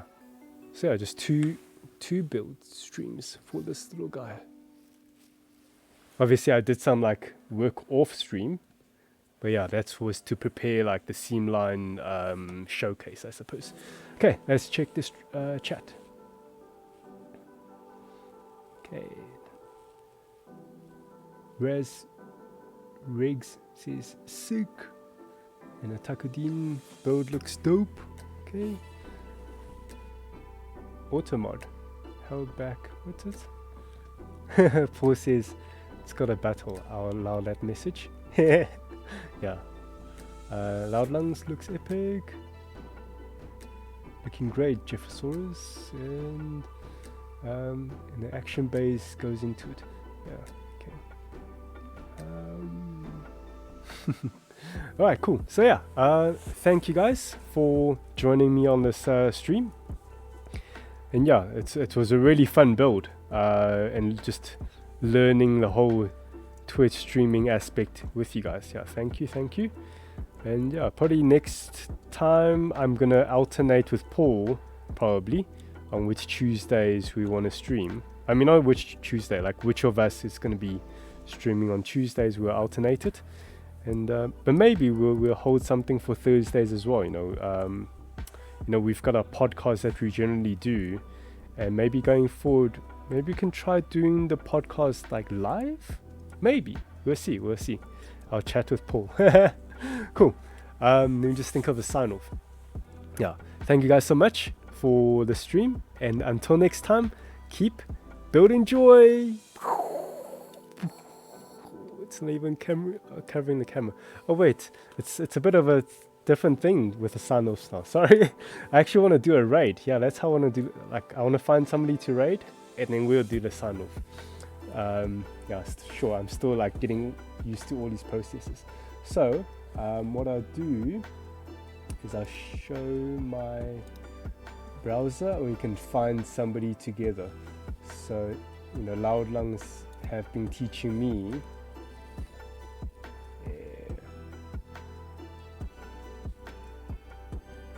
You basically just find somebody that also builds Gunpla. It's possible. Production. Hey. Okay, you guys can see my Twitch, I believe. So let's go to Makers and Crafting. And I already have a sort by the right stuff, I think. And we just scroll down a bit and see if there's anybody building Gunpla or Plumber in general. So I see there's some 3D printing. Sure, there's always 3D printing, okay? There's painting Gundam, okay. There's the RX-78-2. Let's see if there's anybody else.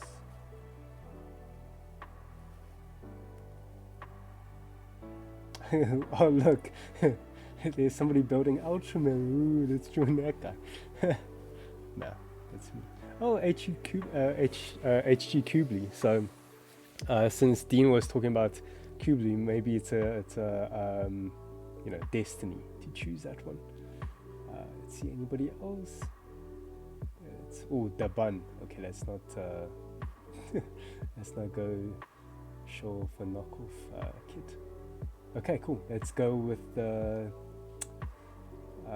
HG Cubely. So I believe. How do I do it again? Loud Lungs, can you show me? Is it /raid, right? And I just put in like the username, like that. Like that. Ladies and gentlemen, get ready. Mute. Add. Is it like this? Wait. Can you guys even see it? I think it's raid and then the username, I think.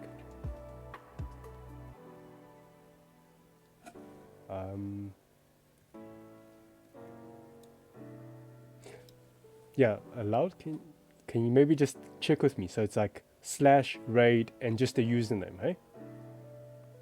I think that's it.